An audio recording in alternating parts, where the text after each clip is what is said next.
కుంభరాశి. ఈ రాశి వారికి క్రితం మాసము కంటే ఈ మాసము అంటే ఇప్పుడు నడుస్తున్నటువంటి అక్టోబర్ మాసము చాలా విశేషమైనటువంటి ఆర్థిక లాభము, ఉద్యోగ లాభముతోటి నూతన ఉద్యోగ ప్రయత్నాలు సఫలీకృతమయ్యేటందుకు దోహదపడుతున్నాయి. ఏలనాటి శనిలో ఉన్నాము కాబట్టి అనేటువంటి ఒక బాధ లేకుండా శనేశ్వర స్వామి వారి యొక్క పరిపూర్ణ సానుకూలత వీరికి రాజయోగాన్ని సూచింపచేస్తున్నది. చేపట్టిన వృత్తి ప్రవృత్తుల యందు దిగ్విజయము, అభివృద్ధి, పురోగతి కనబడుతున్నాయి. కాబట్టి ఆ పురోగతి ప్రతిబంధకం కాకుండా ఆచితూచి అడుగులు వెయ్యండి, సంప్రదిస్తూ ముందుకు వెళ్ళండి, దిగ్విజయం సంప్రాప్తిస్తుంది. సంతానమూలకమైనటువంటి ఆనందదాయకమైనటువంటి వాతావరణము, గృహములో ఒక సత్కార్యము నిర్వహించేటందుకు సానుకూల వాతావరణము స్పష్టముగా కనబడుతున్నవి.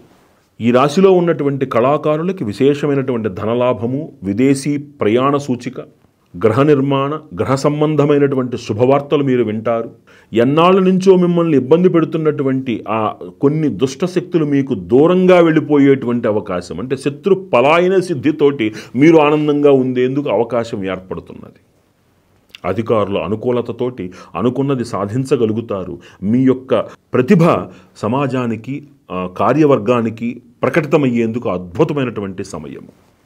చేపట్టింది బంగారం అవుతుంది కాబట్టి ఎదుటి వ్యక్తిని నమ్మే విషయంలో ఆచితూచి అడుగులు వెయ్యండి. చాలా జాగ్రత్తగా మిమ్మల్ని మీరు సంయమనం పాటిస్తూ ముందుకు వెళ్లాల్సి వస్తుంది.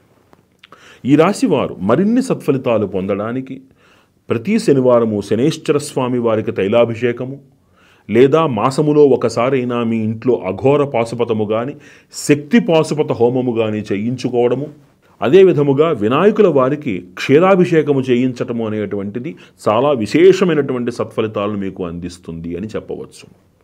ఈ రాశివారు మరిన్ని శుభ ఫలితాలకు ఈ పరిహారాలని ఆశ్రయించి మరిన్ని చక్కటి శుభ ఫలితాలు పొందాలి అని మనస్ఫూర్తిగా కోరుకుంటూ